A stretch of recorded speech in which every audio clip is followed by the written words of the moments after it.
Dünyanın en iyi balı ödülü Türkiye'ye, ikinci ödül ise Kırgızistan'a verildi.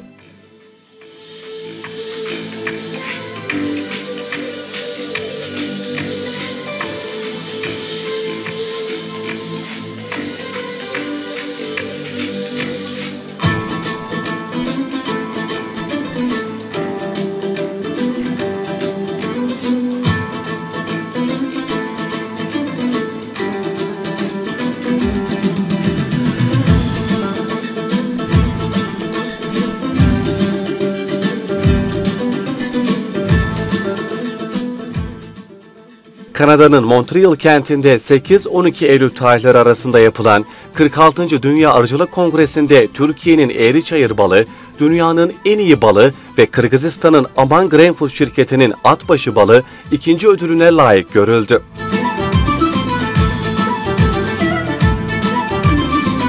Her yıl Kırgızistan'da 10-12 bin ton bal üretilmesine rağmen ülkenin balı kalite sertifikası alarak dünya pazarında yerini almıştır. Her sene Kırgızistan'dan 500 ton bal yurt dışına çıkarılıyor.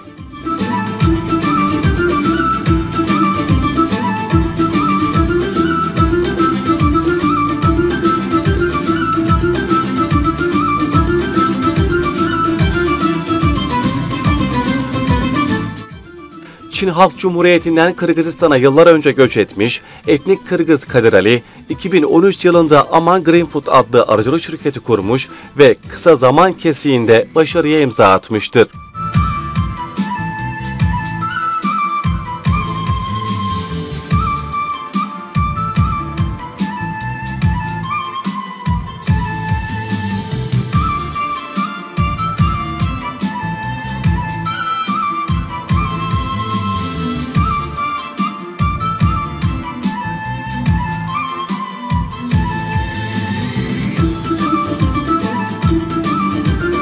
İyi bal üretmek için çok emek veriyoruz.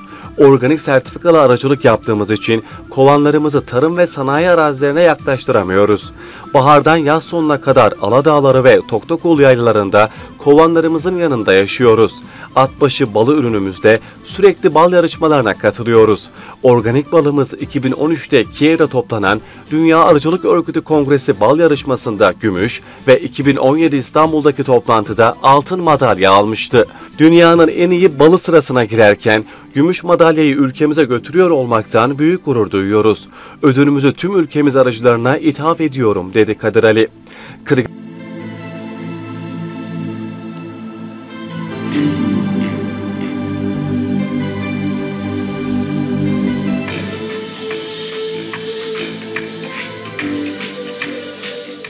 Kırgızistan'dan bir firmanın 46. Dünya Arıcılık Kongresi kapsamında düzenlenen Dünya Arıcılık Ödülleri'nde gümüş madalya kazanması bizler için büyük mutluluk ve övünç vesilesi teşkil etmiştir.